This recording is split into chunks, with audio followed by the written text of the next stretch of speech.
upside down. Upside down. Now I'm up here, and I wanted to talk to you about this external monitor. It's the Andycine 4K. I finally had a chance to use it, and I don't know what I've been waiting for.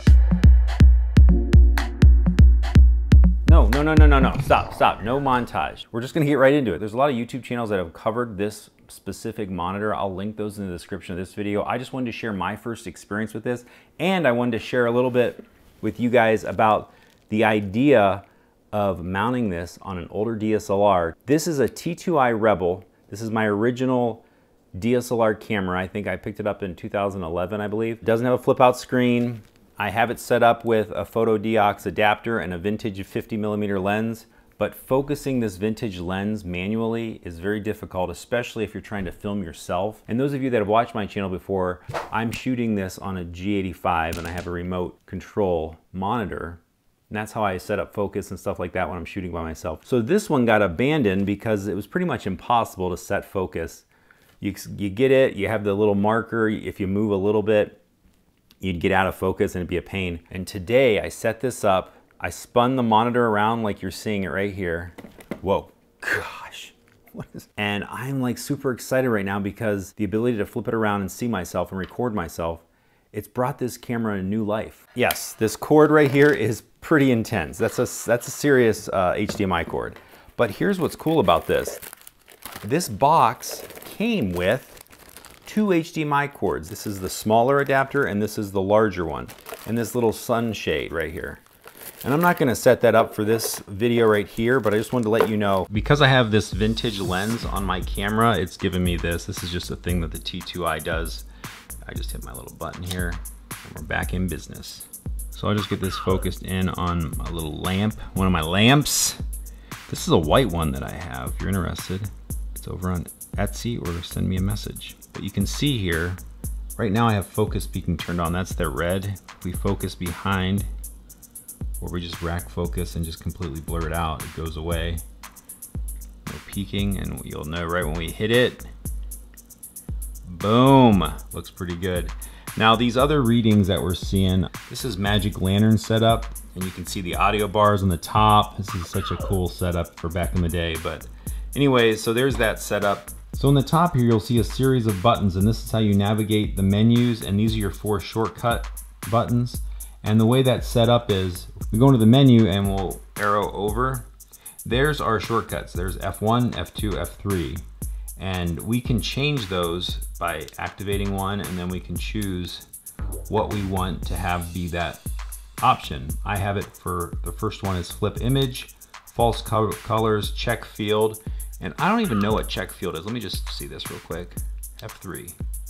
Oh, those are your RGB. So you can check the different color fields.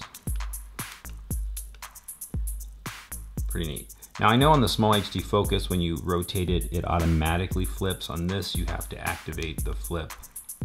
There's the focus assist on and off. That flips it inverted, and then we're back.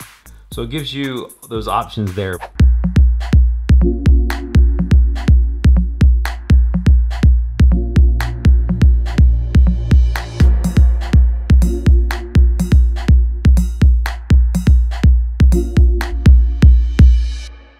This is a 5-inch screen.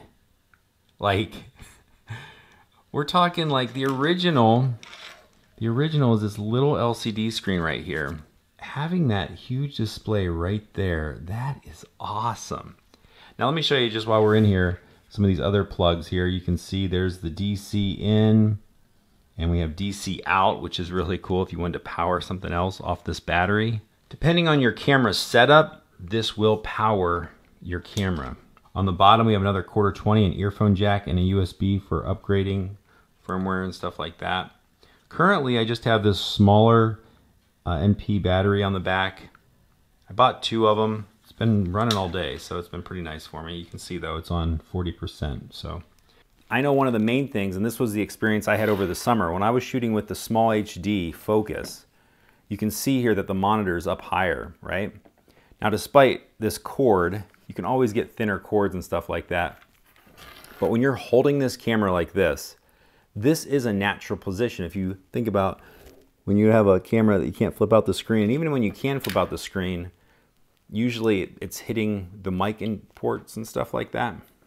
Comfortable position. I'm looking right at what I want to be filming. And it puts me in a place where I want to film more, if that makes sense. Because I can go down low, I can spin it like this, go up high, look up, and have all the same controls you would normally have with a flip out LCD screen, but I can just keep it closed. Or if it's an old camera like this that doesn't even have a flip out screen, I'm back in business again. One of the main features being able to spin this around, flip the screen over using the shortcut keys, amazing. False color, which I don't know exactly how to use completely. I'm gonna check more into that, but the focus peaking is the main thing I love. It looks good.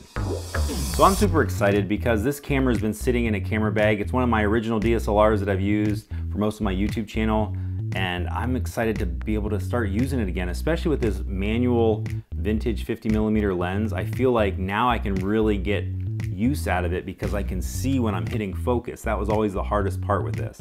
Anyways, I'll link all this stuff in the description. Let me just think about this for a second. So this is a $170 monitor.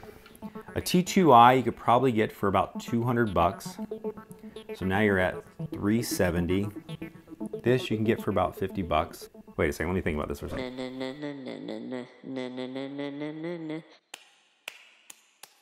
There's some nice cameras out there. I'm thinking of some of the Panasonic series you can pick up for about 400 bucks as well. Well, long story short, if you have this kind of a camera just sitting around, this could revitalize it, this external monitor. And if you have one of the newer cameras, or if you're saving to get one of the newer cameras, an external monitor will help you. Definitely check out the Andycine 4K.